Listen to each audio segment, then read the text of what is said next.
All right, folks, Thanks, Larry. let's continue this. Bring in Florida Congressman Byron Donalds, our good friend.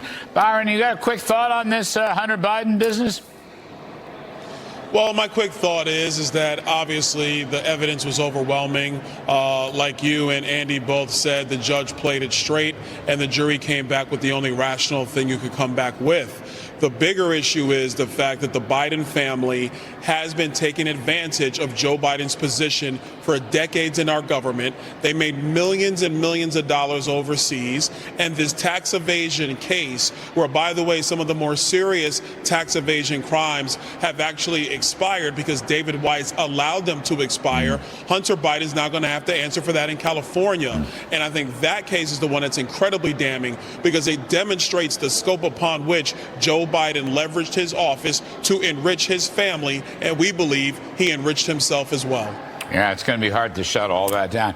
Byron, I want to switch topics and talk about my pal Bill McGurn's column today, and all these lefties are beating up on you. There is no doubt, at least in my mind, sir, that empirical evidence shows with clarity that the LBJ Great Society and the subsequent massive expansion of the welfare state, which has continued through Obama and Joe Biden, has harmed the black family and the white family.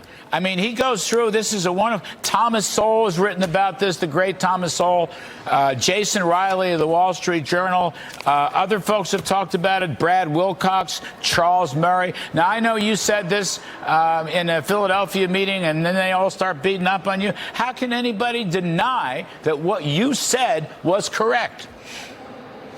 Well, Larry, thank you for asking about that. It's interesting that all of the people who have issues with what I said in Philadelphia, they never talked about the substance. They talked about their feelings associated with one of the great tragedies in American history, which is Jim Crow. I think also a lot of the critics, they don't want to acknowledge that Jim Crow was an era ushered in by Democrat politicians in the South who still wanted to segregate and subjugate black people in this country. And they also don't want to acknowledge that it's Lyndon Johnson's Great Society, also heavy Democrat policy, that actually led to fathers not being in homes. You have federal agencies, state agencies that would actually come and examine the apartment to make sure there wasn't a father figure in the home in order for welfare checks to go out. And then, of course, you have the 94 crime bill ushered in by Joe Biden, which is also destructive of families. And so if you take the track record of that era, Democrat policy, whether it was segregation policy under Jim Crow, welfare policy under Lyndon Johnson, it has been destructive of black families. I think my critics don't want to acknowledge that empirical reality. And then when you look at the policies that have worked for the black community and frankly for all of America, have been pro-growth economic policies and education freedom policies, which empower parents and give students and gives young black minorities and young people everywhere an opportunity to excel and achieve and to get academic attainment so they can become economically viable in America. You know, Byron, just a couple quick thoughts. I mean, Jim Crow was in the Democratic Party for 100 years. I mean, let's be serious about that. Up until recently, unfortunately. In fact, there was a Democratic Senate Majority Leader who was a former member of the KKK not so long ago. So people should quit harping on you for that. But the other point I want to make more generically, broadly, if you will, Charles Murray, I don't know if you ever read Charles Murray, very smart guy, sociologist, demographer. He did so much work, the so-called bell-shaped curve and other books, that the incidence, the growth and the expansion of the welfare state did more harm to marriage and working folks in white and black families. Charles didn't have a racial filter. I mean, he did have a racial filter, but his overall point was it affected all working class families, all middle class families, and it affected them in a very negative way.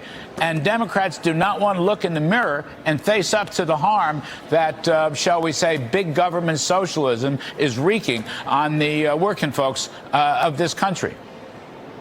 No, Charles Murray is correct. It has had major impacts with all populations, especially, people who are at the bottom of the economic ladder. If you're working poor, if you're struggling poor, if you need help.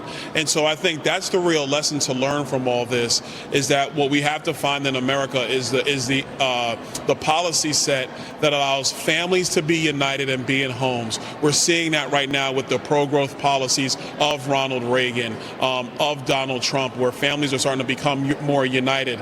You also need academic attainment for kids who are coming up, who are on the bottom end of the socioeconomic ladder. My mother gave me that ability to get my educational standards higher so I could become viable when it comes to getting a job, building wealth, etc. That's the policy regimen that's going to work. I think when you're talking about the welfare states, yes, there are people who need help. There was a time in my life, Larry, I needed help.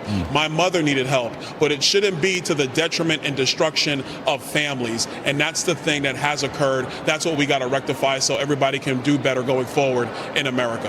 Last one, Byron. And by the way, thank you for all these explanations. Very important, very important. I'm not going to let these lefties rule the day. Congressman Byron Donalds, the great state of Florida. Thank you, sir. We appreciate it. As always, take care. Thank you. You bet. All right, folks.